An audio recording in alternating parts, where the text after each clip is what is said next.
सर्ग दुसरा. अंतपूर विहार.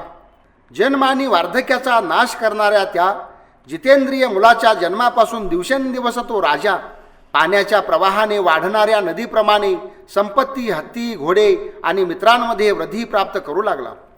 संपत्ती, रत्न आणि त्या प्रकारच्या तयार आणि कच्च्या सोन्याच्या मनोरथांना सुद्धा ओझे वाटेल इतक्या असंख्य राशी त्याला मिळाल्या. पद्मपती गजेंद्राकडून देखील ज्यांना येथे आणणे शक्य नव्हते अशा त्या हिमालयातील मदोन्मत हत्तींचे कळप राजाच्या सेवेत विनासायास हजर झाले. सैन्य, मित्र, संपत्तीच्या बळावर मिळालेल्या अनेक शुभचिन्हांनी चिन्हित झालेली नवीन सोन्याच्या अलंकारांनी अलंकृत आणि लांब केश असलेल्या घोड्यांनी त्याचे नगर गजबजून गेले. धष्टपुष्ट, संतुष्ट, सरळ, प्रसन्न, गुणकारी व अधिक दूध देणाऱ्या आणि उन्नत वासराने युक्त अशा असंख्य गायी त्याच्या राज्यात होत्या. जो त्याचा शत्रू होता तो तटस्थ झाला, जो तटस्थ होता तो मित्र झाला आणि जो मित्र होता तो अधिक घनिष्ठ मित्र झाला. त्याच्या दोनच बाजू शिल्लक राहिल्या, तिसरी शत्रूची बाजू अस्तित्वातच राहिली नाही. मंद मंद वारा आणि मेघगर्जनेने युक्त वीजरूपी कुंडलांनी विभूषित इंद्रदेवाने वज्राघात आणि गारांच्या दोषांपासून मुक्त अशी वर्षा त्याच्या राज्यामध्ये योग्य ठिकाणी आणि योग्य वेळी केली. त्यावेळी शेतामध्ये फार जास्त कष्ट न करताच योग्य ऋतूमध्ये भरघोस फलयुक्त पीक आले. त्या राज्याकरता त्या औषधीच जास्त रस आणि सार संपन्न ठरल्या. लढाईतील संघर्षाप्रमाणेच शरीराकरता प्रसवसमय संकटपूर्ण असूनही तेथील महिलांनी निरोगी राहूनच सुखाने कुठल्याही रोगाला बळी न पडता योग्य वेळी मुलांना जन्म दिला. संन्यासी व्रतीजनांना सोडून इतरांनी त्यांची अवस्था दयनीय असून देखील दुसऱ्या कुणाजवळ कशाचीही मागणी केली नाही. तसेच आर्यजनांनी त्यांचे जवळ अतिशय कमी धन असून सुद्धा मागणी केल्यावर दान देण्यापासून माघार घेतली नाही. नहुषाचा पुत्र ययातीच्या राज्याप्रमाणेच त्यावेळी त्याच्या राज्यामध्ये बंधू बांधवांचा अनादर करणारा, दान न देणारा, व्रतरहित, खोटे बोलणारा आणि हिंसा करणारा असा कोणीही नव्हता. धर्माची अभिलाषा बाळगणाऱ्या लोकांनी जणू प्रत्यक्ष स्वर्गाचा साक्षात्कार झाल्याप्रमाणे त्याच्या राज्यामध्ये उद्यान, बागा, देवमंदिर, आश्रम, विहिरी, पानपोई, पुष्करणी आणि उपवन तयार करण्यासारखी शुभकार्ये केली. दुष्काळ आणि रोगांच्या भीतीपासून मुक्त असलेले तेथील लोक स्वर्गात असल्याप्रमाणे सुखी व आनंदी झाले. पतीने आपल्या पत्नीविरुद्ध किंवा पत्नीने पती इच्छेविरुद्ध अनाचार केला नाही, अर्थात ते परस्परांना एकनिष्ठ राहिले. केवळ इंद्रियांच्या तृप्तीसाठी कुणीही कामोपभोग घेतला नाही, कामोपभोगांसाठी कुणीही पैसा साठवला नाही, केवळ पैशासाठी कुणीही धर्माचरण केले नाही आणि कुणीही धर्माच्या नावावर हिंसा केली नाही. प्राचीन काळातील अनरण्याच्या राजाप्रमाणे ज्याचे राज्य चोर आणि शत्रूंपासून अलिप्त, विदेशी आक्रमणांपासून मुक्त, निरोगी, स्वतंत्र, सुखसंपन्न आणि धनधान्य संपन्न होते. त्या मुलाच्या जन्मामुळे त्या राजाच्या राज्यात सूर्यपुत्र मनुच्या राज्याप्रमाणे आनंदाचा संचार झाला व पापाचा नाश झाला. मालिन्य मिटून गेले आणि धर्म प्रकाशित झाला. त्याच्या जन्मामुळे अशा प्रकारे राज्यकुलाची संपत्ती आणि सर्व प्रकारच्या अर्थांची सिद्धी झाली असल्यामुळे राजाने त्या मुलाचे नाव सर्वार्थ सिद्धी सिद्धार्थ असे ठेवले. आपल्या मुलाचा देवर्षीसारखा प्रभाव पाहून मायादेवी मनात उत्पन्न झालेला अत्यानंद सहन न झाल्यामुळे दिगंतरात निवास करायला निघून गेली, म्हणजे तिचा मृत्यू झाला.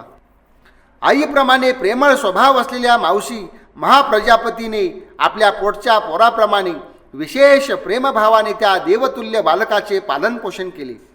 तेव्हा ते बालक उदय पर्वतावर उगवलेल्या सूर्याप्रमाणे, वाऱ्याने पेटलेल्या अग्नीप्रमाणे आणि शुक्ल पक्षातील चंद्राप्रमाणे हळूहळू मोठे होऊ लागले. तेव्हा मित्रजनांच्या घरून त्या बालकासाठी अमूल्य चंदन, औषधीयुक्त मोत्यांच्या माळा, सोन्याचे बनवलेले लहान लहान प्राणी जुंपलेले रथ इत्यादी नाना प्रकारच्या वस्तू भेटी दाखल येऊ लागल्या. वयाला शोभतील असे अलंकार, सोन्याचे घडवलेले लहान लहान हत्ती, पशु, घोडे, गोऱ्हे जुंपलेले रथ, चांदी सोन्याच्या बनवलेल्या नानाविध पुतळ्या भेटी दाखल मिळू लागल्या. अशा प्रकारे तो मुलगा वयानुसार त्या सर्व वस्तूंचा उपभोग करून देखील धैर्य, पावित्र्य, बुद्धी आणि वैभवाच्या बाबतीत प्रौढांसारखा वाटत असे.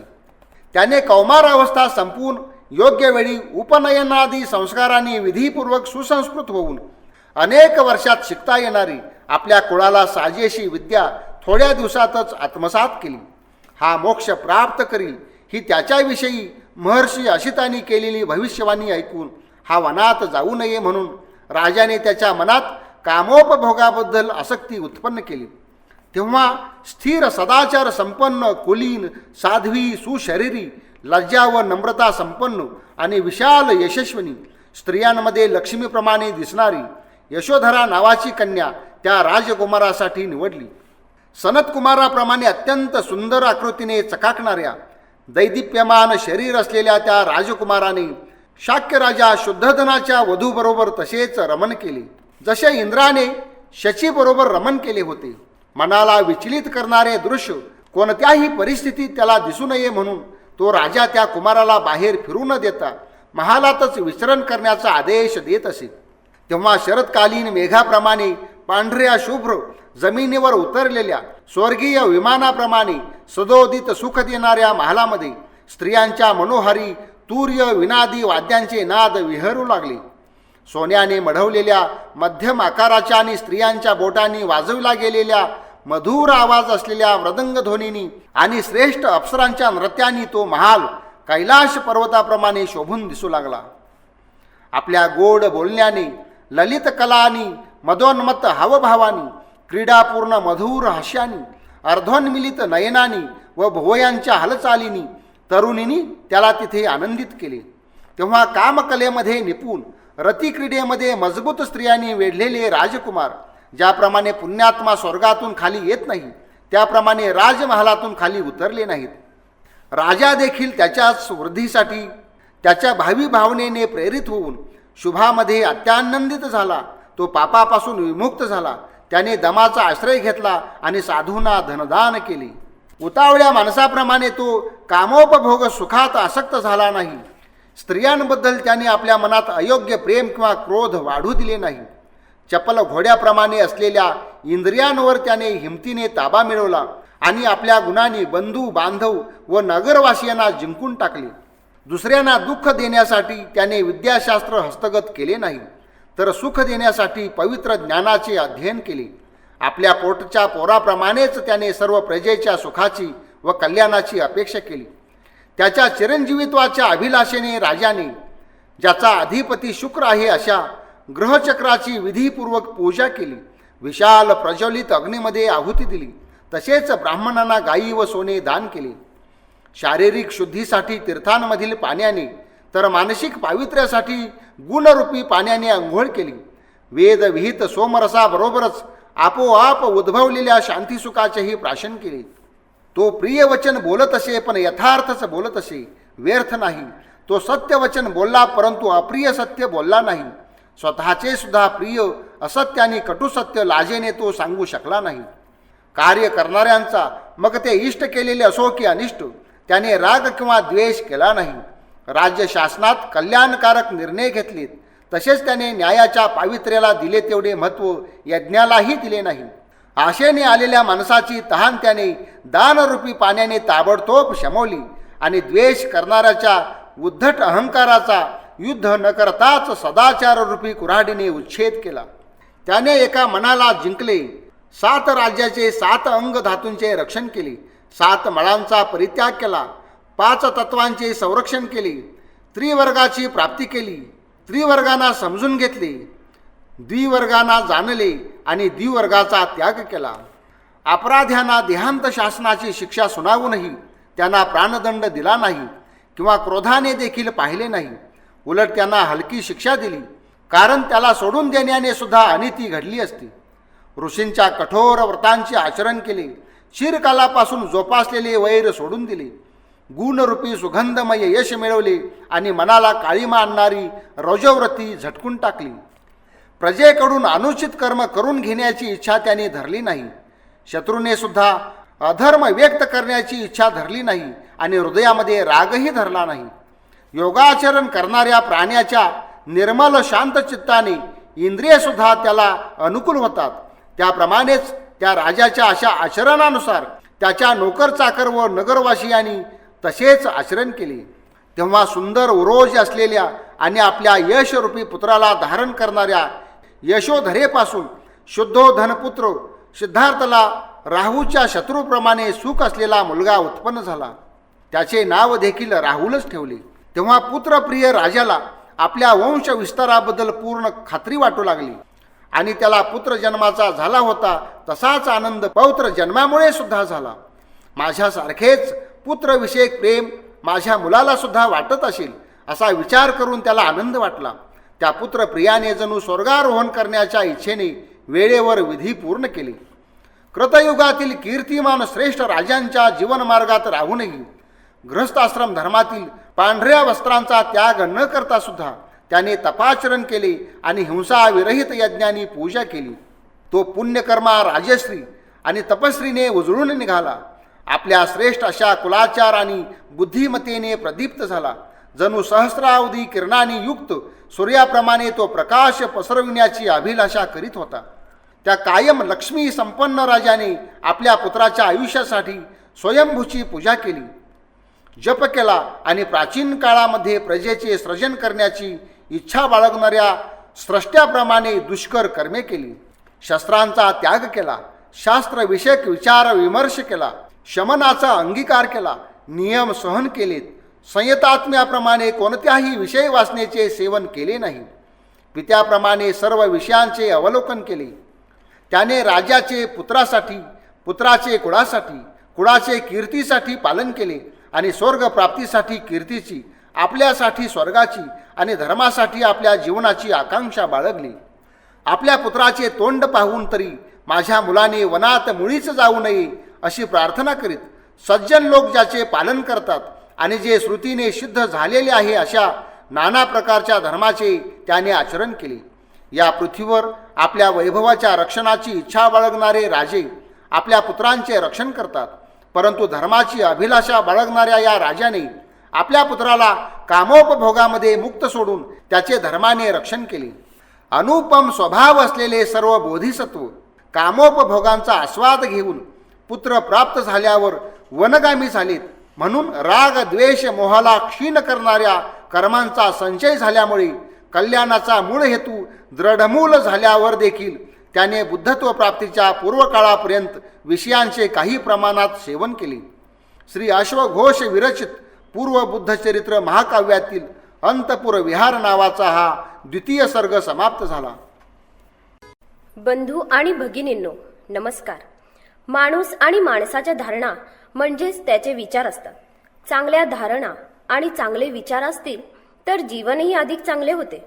म्हणूनच पुस्तके, ऑडिओ सीडी, व्हिडिओ सीडी, प्रदर्शने, कार्यक्रम, व्याख्याने इत्यादी अनेकविध मार्गांनी आम्ही तुमच्यापर्यंत येण्याचा प्रयत्न करीत आहोत. सद्विचारांचा प्रसार व्हावा या भावनेतून आम्ही हे सर्व तयार केलेले आहे.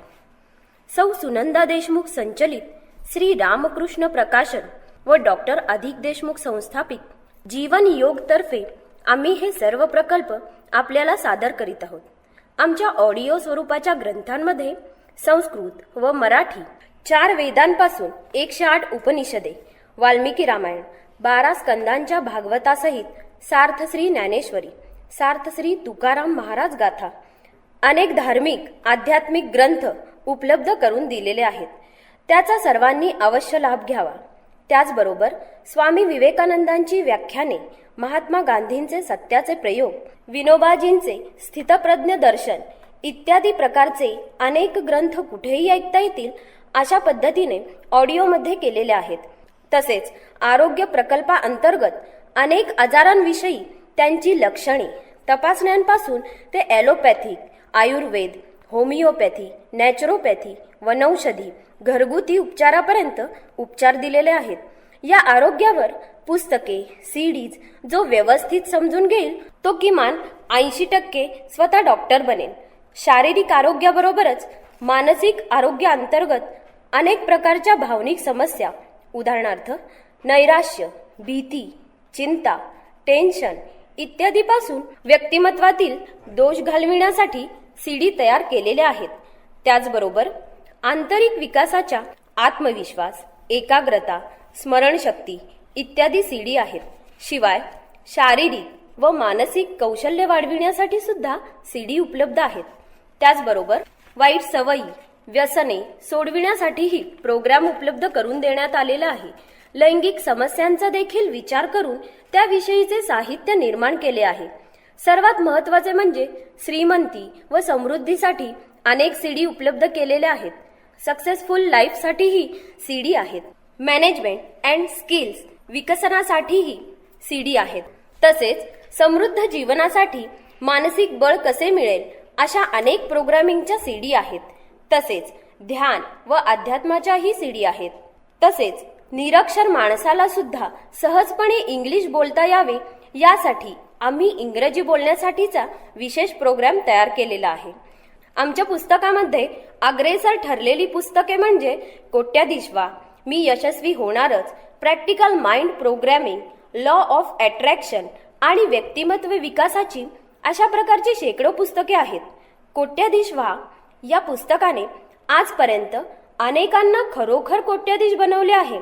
डॉक्टर देशमुख यांच्या संकल्पनेतून व त्यांच्या लिखाणातून हे सर्व प्रकल्प उभे राहिलेले आहेत. अगदी आपण म्हणतो ना, जो जे वांछील तो ते लाहो, याप्रमाणे त्यांनी हे सर्व निर्माण केलेले आहे. त्यातील त्यांचे विचार नीट समजावून घेऊन जो प्रत्यक्ष आचरणात आणील त्याचे जीवन खात्रीने बदलेल असा आमचा ठाम विश्वास आहे व तसा प्रत्यक्ष अनुभवही आहे. डॉक्टर अधिक देशमुख म्हणतात, मला एक असा मार्ग सापडला आहे जो त्या मार्गाने जाईल तो निश्चितपणाने समृद्ध व आनंदी जीवन जगेल. यांनी निर्माण केलेल्या शेकडो सीडी, पुस्तके यांचा अवश्य लाभ घ्यावा. एक निरामय, आनंदी, सुखी, श्रीमंत व समृद्ध जीवनाला प्रारंभ करा. अत्यंत प्रभावीपणे माणसाला आतून बाहेरून बदलणारी हंसक्रिया ध्यानाची शिबिरे घेतली जातात. तसेच money course, change yourself, mind power and programming इत्यादी प्रकारच्या कार्यशाळा घेतल्या जातात. लाईफ ट्रान्सफॉर्मिंग अशा या कार्यशाळेचा सर्वांनी अवश्य लाभ घ्यावा. अधिक माहितीसाठी आमच्या पत्त्यावर किंवा मोबाईलवर संपर्क करा. या आमच्या प्रबोधन यज्ञामध्ये ज्यांना सहभागी व्हायचे आहे त्यांनी सुद्धा संपर्क करावा. आमच्याशी संपर्क करण्यासाठी पुढील पत्ता लिहून घ्या. श्री रामकृष्ण प्रकाशन 37/15 तानाजी नगर, धनकवडी, पुणे 43. Mobile number 98 50 66 65 81. तुम्हा सर्वांना शुभेच्छा. धन्यवाद.